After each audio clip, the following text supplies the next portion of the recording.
Ever since France's establishment of the Pacific Centre for Experimentation, a joint organisation between engineers from the Commission for Atomic Energy and the Army, the face of French Polynesia had changed dramatically.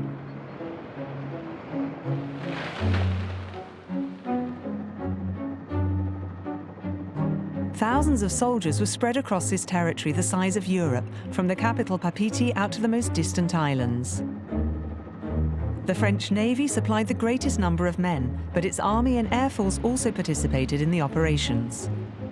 In total, there were 13,000 people, both civilian and military, who were involved with the nuclear bomb experiments.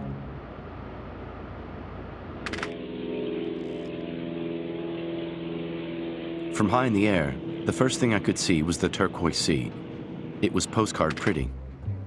Once I stepped out of the plane, I received the ubiquitous flower necklace.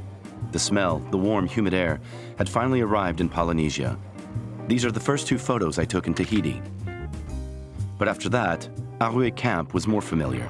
This is where I met those I had chosen to work with, the Foreign Legion. And more precisely, their civil engineering unit, a true army of builders. Here's the 5th RMP unit at work, the Mixed Pacific Regiment. They'd been here since the beginning, working across the region, roads, airports, bridges, tracks. These were the sorts of construction sites that many of them had been working on.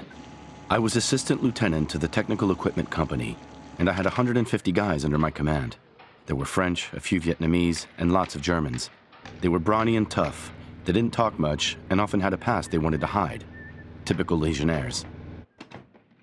Initially, I mostly did paperwork and administration.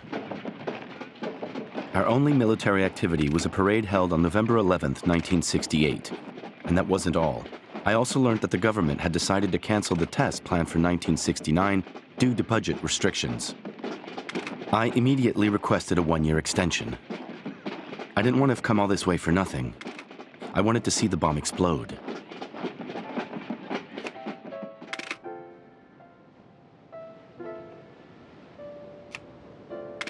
The older one said I was few, which is a Polynesian word meaning heaviness or wariness.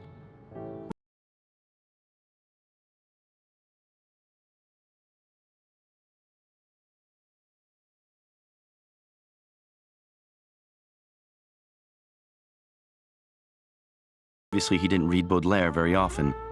I was no more successful when I tried to play a jazz album on the Tepaz record player. Duke, Miles, Sydney. They weren't really his thing either. I was introduced to poetry and music thanks to my Uncle Charles. Charles Dullin, ex-theater star, my godfather. A military father and an actor godfather.